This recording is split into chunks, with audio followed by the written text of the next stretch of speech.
We will be asking how much you have planned. Got you. To leave this mortal coil. Have you sorted out the paperwork? Have you handed over your Facebook passwords? All that has to be sorted now. We have a brilliant and actually very funny guest, Evie King. No better woman to talk about it. She's a former comedian and now a council funeral officer. Not many people can say that. I can't wait to hear from her. She's brilliant. Death is something she spent a huge part of her life thinking about. Evie King is a writer. She's a former comedian and council funeral officer. And she's got a brilliant new book called Get Ahead of Being Dead, Your Handy Planner for the End of Life, encouraging us to sit down and think about the practicalities around death, from, decluttering the house to checking out your Facebook password and all that sort of thing. And she joins me now. Hello, Evie. Hello, good morning. Evie, I caught myself on there while I was even queuing into this chat. I was sort of laughing, like a nervous laughter. Why am I like this? It's unsettling though, isn't it? The idea of not existing. That's not great. Well, this so I don't is blame you. Yeah. But it's troubling. It's something we do have to have a conversation. I mentioned this earlier on, that we had a big chat and it sort of happened organically around the kitchen table. My auntie was there and my mum. And we were saying about the things that we've done to try to leave a trail, because you don't want to be picking up those pieces after somebody goes. And that's the essence of your book, because essentially we have to have these conversations. We absolutely must. It's an act of love and an act of consideration.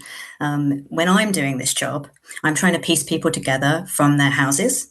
And if you take a little mental walk around your property, are all of those things there? Not just for the likes of me, who's going to be doing it under time pressure, but for the people you care about who are going to be under time pressure, stress, and feeling the saddest they've ever felt in their entire life. Their brain is now mush. They can't think straight. And they've got to figure out if you've got premium bonds or not. You need to leave at least, at minimum, a nice list of what you have, accounts, subscriptions, that they can do that sadmin in 2 days rather than over 2 years. And sadmins are awful. We're not set up for it at all. I have been asked by bots if I am the deceased customer that I'm trying to report. I have had real life humans address me as the deceased, which is hilarious when it's me.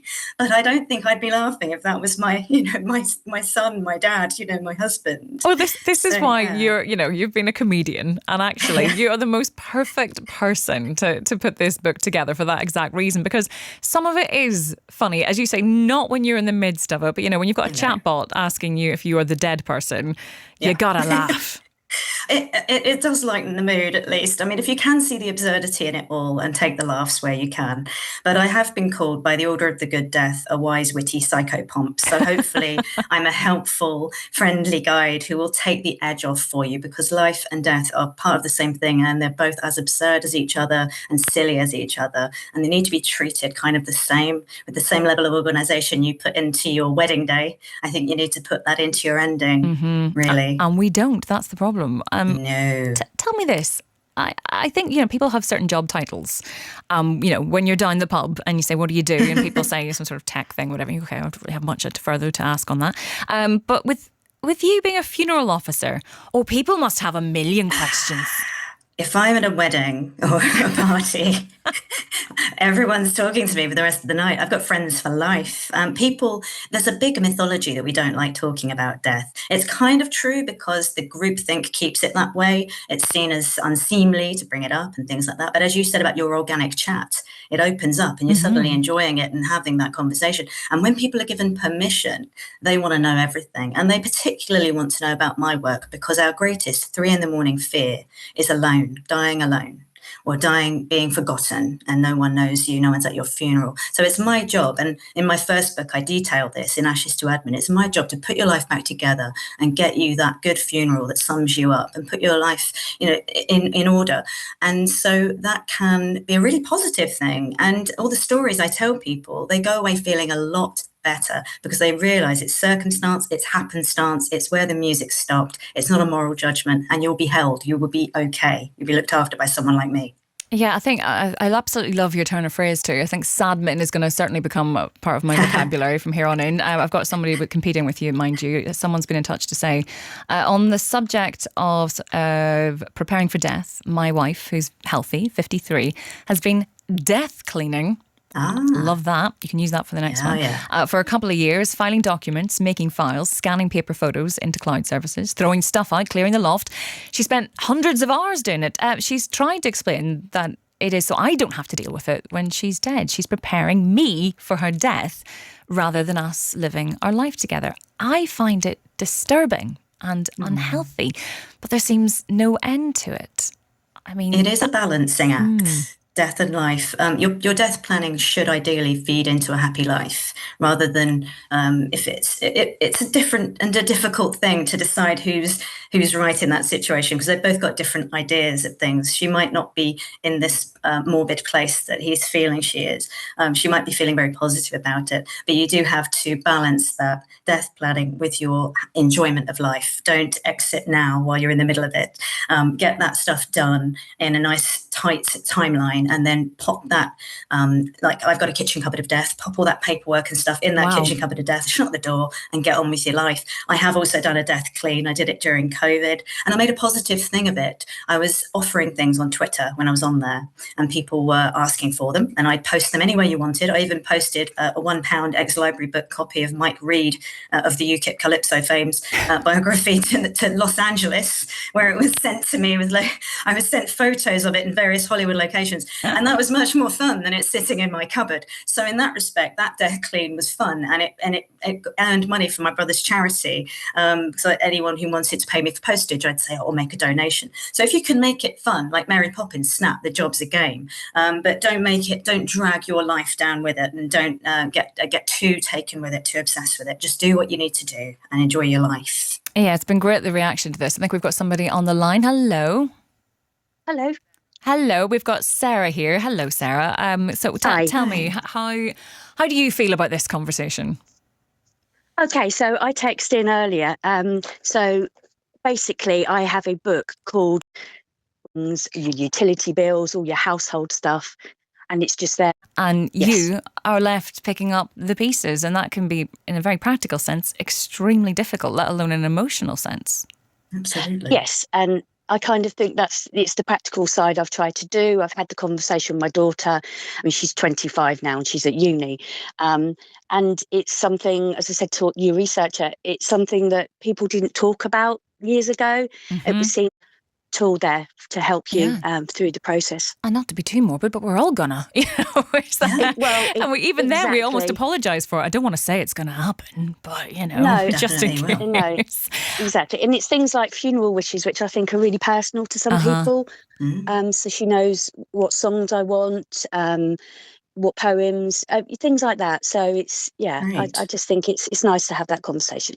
Evie, are you hearing wonderful. these stories a lot? Because what is another element to it as well? Not just the practical side and the bills and the passwords, but also, and I was at a funeral recently, and it was incredibly sad, but he had an opportunity to plan his funeral, and it was beautiful. It was absolutely beautiful. And knowing that was unique to him, that was special. He'd chosen that music. He'd chosen just certain aspects of it. And that made it so special. Yes, it does. I've done a letter just to everyone, just to say thank you for being part of my life. So things like that. Beautiful. Yeah. Can I ask you, Sarah, how your family and friends responded to this? Well, I've got my elderly parents are still alive, so they, like you saying about your mother, they talk about the deaf thing a lot and have done for the last 10 years. This is what I want you to have, and cousin Harry to have this, and things like that. So they don't kind of really get it, but I have a few friends that have been in similar situations to me, and they're all doing the same. And I've helped Amazon with the sale of the book, so they've all got one now. So and I'm sure that book is available elsewhere.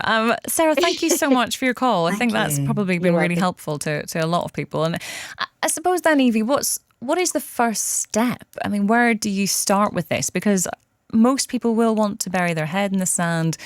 How do you begin that conversation? How do you open the first page of that book? That's why I've packaged this book in one place, because there's so many disparate things you need to do, aren't there? There's lasting power of attorney, there's advanced decisions to refuse treatment, there's advanced care planning, there's wills, there's funeral planning, there's all sorts of things. So I've tried to make each chapter about one of those things, make it manageable, explain everything, give even glossaries for all of the things involved in funerals, because we only do it once or twice in our lifetime. So it's not actually that obvious, all of the things that we can choose from. And hopefully it's not just information, it's not just cautionary tales from 10 years in the chaos end of death. It's actually designed to inspire you. So I've had people reply to me and say, oh, thanks, now I want my funeral in 25 different ways. I'm having a hard time deciding. So it's actually to try and get you enthused, because I've seen the irresistible osmosis. That lady just then, Sarah, mentioned that because it happened to her, it caused her to act. And I've seen people, as a result of my first book, where I didn't even tell them to do anything, notice the gaps and the difficulties for me, the person behind the person, trying to put them together and see it in their own lives, and go message me and say, oh, I've just done a will. A whole book group did their will as a result of doing the book. I've done a folder, I've done a list, I've had a conversation. And so that osmosis, I wanted to fan that out and make that happen even wider and more, because I've seen even people who've watched me do my job walk away and make a change. A guy who, we couldn't find his family at all. He had no phone books, no phone numbers. And at the end of the case, his friend who'd been trailing me showed me in his wallet a little laminated card that he'd made with his contact phone numbers for his close family in. Just a little action that you can take. And all of these little actions, if you take them in baby steps, it won't feel so overwhelming. So if you just work your way through my book, or indeed just read my book and get inspired to see what you want to take from it, then you can take those steps one at a time, and it won't be as scary as you think. And you'll actually walk away feeling lighter and prepared and at peace, and knowing that people behind you will be okay, will really, really help you. And essentially that is who you're doing it for. You won't be there, but it's to help them. So that's why the conversation is important. Ian from Chippenham has been in touch. Love this, Ian. Ian has created a funeral playlist, which includes Kraftwerk's Autobahn, 24 minutes long. I'm sure everyone will appreciate that. Trolling. Yes. This is the thing. We're laughing about it, but actually the idea for me, I quite enjoy the idea of people, enjoying my funeral. Is that weird? Absolutely. No, I've seen more laughs at funerals than you could know. It's first of all, it breaks the tension, because it feels very much like a school assembly sometimes. Like when people first go in, I can see their shoulders are tight and they don't feel like they can move. And then after a while, you loosen up, and especially if there is a funny song or if there's a very personal thing. So if you really liked bingo, have bingo throughout your service. Have a pub quiz about yourself if you're a pub quizzer. Like, loosen people up, and the funny stories will keep coming, because we are all made up of stories. We're all made up of so much. Whenever I ask for rudimentary details about people for the death certificate, I always end up with a story. Marital status. What was their marital status, please? And the care home will say, married for a week, but nobody was allowed to speak of it. And it's just, there you go. That's no longer a rudimentary fact. That is a story. So there's all these things that make people giggle, that make people gasp, that, make people laugh. And you should have as much of an aspiration for your funeral as your birthday party, and hopefully will, once you see my 20 pages of menus and all the things you can do and wear, and have sausage rolls on the coffin instead of flowers, and party bags, pot plants to take away. Who are we banning? Like Shannon Dirty, let's be petty one last time. It'll inspire you to go, I'm going to do that. I love write your own eulogy as well. Give people your voice as a goodbye. I'll be honest, I'm totally distracted now, thinking what I would play at my funeral. Yes.